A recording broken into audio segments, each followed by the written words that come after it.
Chicago's Black Traffic in White Girls by Miss Jean Turner Zimmerman. Forward. My sole aim in bringing this little pamphlet to you is to definitely call the attention of the men and women of the central western states, and especially those of the city of Chicago, into whose hands it may come, to the vicious, thoroughly organized, white slave traffic of today, and its attendant, far-reaching, horrible results upon the young men and womanhood of our land. During a constant residence covering 7 years of time in the central slum districts of the west and south sides of Chicago, I have gained much actual knowledge of the questions of poverty, drink, and prostitution among the lost men and women of these great neighborhoods. Have become personally acquainted with very many of them, visiting them, listening to their heart stories, and growing to know much of their inside lives, and have learned a real tender interest and pity for them in their remorseful, helpless, and hopeless conditions. All incidents, references, and statistics, as far as possible, herein given are strictly authentic, and have been collected with great care and fairness, either by myself or my assistants. Statistical references have been taken from the writings of the United States Attorney Sims, Reverend Ernest A. Bell, and others engaged in prosecuting and reform work, all of whom I thank sincerely and wish well in what they are accomplishing for good where it's so desperately needed in the submerged underworld of our city. So in bringing this 8th edition of Chicago's Black Traffic in White Girls to you, a part of which has already been published under the title of Chicago's Soul Market,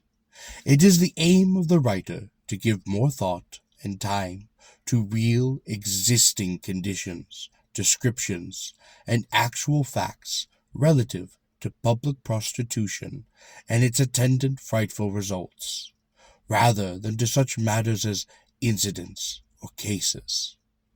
knowledge of which can usually be acquired by simply reading the daily press of Chicago or New York. All descriptions, statistics, and photographs are taken by the author from actual contact with the great underworld and quoted with names, dates, etc. of those concerned, and are absolutely authentic. We, together with thousands of others, editors, legislators, clubwomen, ministers, and everybody else who has the welfare of the girlhood of our land at heart,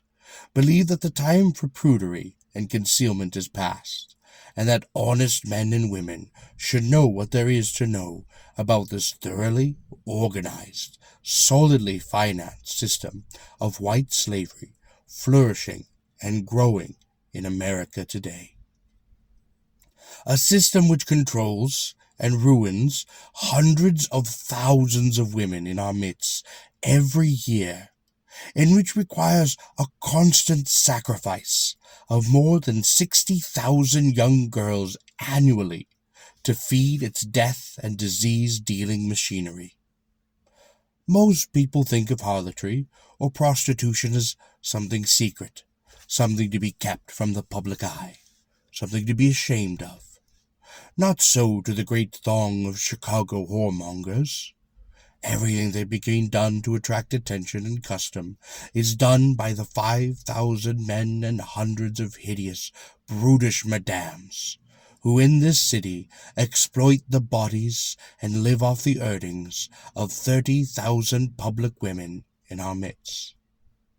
The 2,700, quoting from a statement of the Chief of Police Stewart, houses of ill fame here are conducted with as much publicity and advertising as the grocery or meat market nearby. Each adjoining and nearby saloon, with its wine rooms and booths, is an advertising and recruiting agency. The ward politician, the officers on the beat, the common pimp, and the recognized whoremongers work harmoniously together to exploit this vast business. Reckoning the number of white slaves in Chicago at 30,000, and the average number of men entertained by each of these unfortunate women nightly at 5, a very low average, with an average per man of $1, there is poured monthly $4,500,000 of blood money into the coffers of these human dealers, as the rental for profit of the bodies of our American girl and her alien sister who has been mercilessly trapped, lured from her home, and sold into the great festering cesspool, without the slightest knowledge of our customs and laws, and ruined forever. New York City is the great Eastern headquarters and westward shipping point for Oriental and European white slaves. Mark this statement. 1,700 girls, by actual count, were lost on their way from New York to Chicago last year, according to an investigation now being made by the Commissioner of Immigration. Somehow, these girls were spirited away from the care of the agents to whom they were entrusted, and were never seen nor heard of again. Isn't that an appalling fact? For fact, it is 1,700 girls lost and gone forever, just from this one single line of travel alone, and in just one single year. These girls, who came to this country to better themselves, to make an honest living, broken and rotting today behind bolts and bars in some of our city's foul dives, or else shipped on until at last in some Chinese underground cellar, or under the lash of a South American or Philippine whoremaster, death at last comes to their rescue. Please remember, as you read this, that America is becoming more and more un-American every day. Each ship, each train westward or eastward bound,